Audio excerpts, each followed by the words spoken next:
ശബരിമലയിൽ മകരവിളക്ക് പൂജകൾക്ക് ഇന്ന് സമാപനമാകും. ഹരിവരാസനത്തിന് ശേഷം മാളികപ്പുറത്ത് ഗുരുതി നടക്കും. ഇന്ന് രാത്രി വരെ മാത്രമാണ് തീർത്ഥാടകർക്ക് പ്രവേശനമുള്ളത്.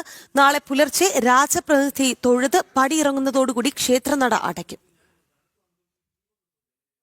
ശബരിമലയിൽ മകരവിളക്ക് പൂജകൾക്ക് ഇന്ന് സമാപനമാവുകയാണ്. ഇന്ന് വൈകിട്ട് ഹരിവരാസനംപാടി ക്ഷേത്രനട അടയ്ക്കും. അതിനുശേഷം മാളികപ്പുറത്ത് ഗുരുതി ചടങ്ങുകൾ കൂടി പൂർത്തിയാകുന്നതോടുകൂടി മകരവിളക്ക് പൂജകളൊക്കെ പൂർത്തിയാവുകയാണ്.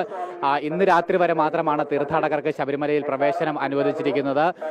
നാളെ രാവിലെ രാജപ്രതിനിധിയായിട്ടുള്ള പുണർതന്നാൾ നാരായണവർമ്മ തമ്പുരാന് മാത്രമാണ് ശബരീശനെ ദർശിക്കുവാനായിട്ട് അവസരമുള്ളത്. പിതാവും അതായത് പന്തള രാജാവും അദ്ദേഹത്തിന്റെ പുത്രൻ മണികണ്ഠനും മാത്രം നേർക്കുനേർ കാണുന്ന അപൂർവമായിട്ടുള്ള ചടങ്ങാണ് നാളെ രാവിലെ നടക്കാനിരിക്കുന്നത്. നാളെ പുലർച്ചെ അത് നടക്കും. അതിനുശേഷം രാജപ്രതിനിധി തൊഴുതു മാറുന്നതോടുകൂടി ക്ഷേത്രനട അടച്ച് താക്കോൽക്കൂട്ടം മേൽശാന്തി രാജപ്രതിനിധിയെ ഏൽപ്പിക്കും. അദ്ദേഹം ആ താക്കോൽക്കൂട്ടവുമായിട്ട് 18ാം പടി ഇറങ്ങി താഴെ വരും.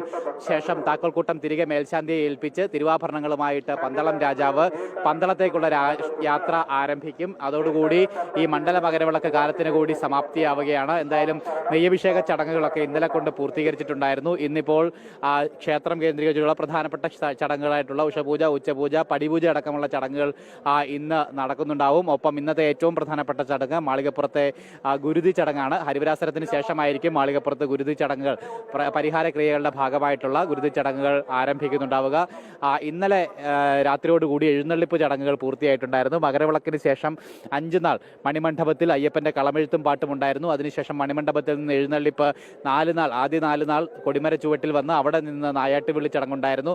5ാം നാളായിട്ടുള്ള ഇന്നലെ മണിമണ്ഡപത്തിൽ നിന്നും ആരംഭിച്ച എഴുന്നള്ളിപ്പ്, കൊമ്പൻ മീശക്കാരനായ അയ്യപ്പന്റെ എഴുന്നള്ളിപ്പ്, അത് ശരംകുത്തി വരെ നീണ്ടു. തീവെട്ടിയുടെയും വാദ്യമേളങ്ങളുടെയും ഒക്കെ അകമ്പടിയോടുകൂടി ആഘോഷപൂർവ്വം ശരംകുത്തിയിലെത്തി. അവിടെ നായാട്ടുവിളി ചടങ്ങ് വേട്ടക്കുറുപ്പന്മാരുടെ നേതൃത്വത്തിൽ നടന്നു. അതിനുശേഷം ആഘോഷങ്ങളില്ലാതെ, തീവെട്ടികൾ അടച്ച്, വാദ്യമേളങ്ങളില്ലാതെ, ശരണമന്ത്രങ്ങളില്ലാതെ നിശബ്ദതയോടുകൂടി തിരികെ സന്നിധാനത്തേക്ക് വന്നു. അതായിരുന്നു ആ ആചാരം. അങ്ങനെയാണ് ആചാരം. അതായത് ഭൂതഗണങ്ങളെയും മലദൈവങ്ങളെയും ഒക്കെ തിരികെ കൂട്ടി സന്നിധാനത്തേക്ക് എത്തുന്നു എന്നുള്ള ഒരു ആചാരമാണ് ആ ചടങ്ങിന് പിന്നിലുണ്ടായിരുന്നത്. എന്തായാലും ആ മുറ തെറ്റാതെ ആചാരപ്രകാരം തന്നെ ആ ചടങ്ങുകളൊക്കെ ശബരിമലയിൽ പൂർത്തീകരിച്ചു. ഇന്നിപ്പോൾ ആ ഗുരുതി ചടങ്ങുകൾ കൂടി അതിൻ്റെ ഭാഗമായിട്ട് ഉണ്ട്. എന്തായാലും ഈ ഒരു മണ്ഡല മകരവിളക്ക് കാലത്തിന് കൂടി പരിസമാപ്തിയാകുവാൻ ഇനി നിമിഷങ്ങൾ മാത്രമാണ് അവശേഷിക്കുന്നത്.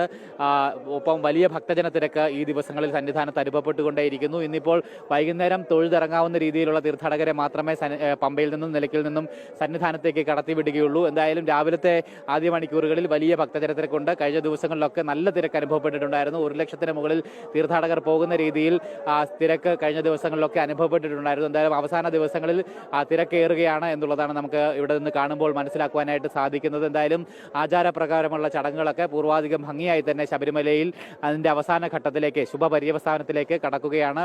ഭക്തി നിർഭരമായിട്ടുള്ള അന്തരീക്ഷം, ശരണമന്ത്ര ഘോഷങ്ങൾ നിറഞ്ഞ അന്തരീക്ഷം, അതൊക്കെ ആ നിശബ്ദതയിലേക്ക്, കാടിൻ്റെ വന്യതയിലേക്ക് പോകുവാനായിട്ട് ഇനി മണിക്കൂറുകൾ മാത്രമാണ് അവശേഷിക്കുന്നത്. സന്നിധാനത്ത് നിന്നും പ്രശോഭനൊപ്പം ഗോകുൽ രമേശ്, ജനം.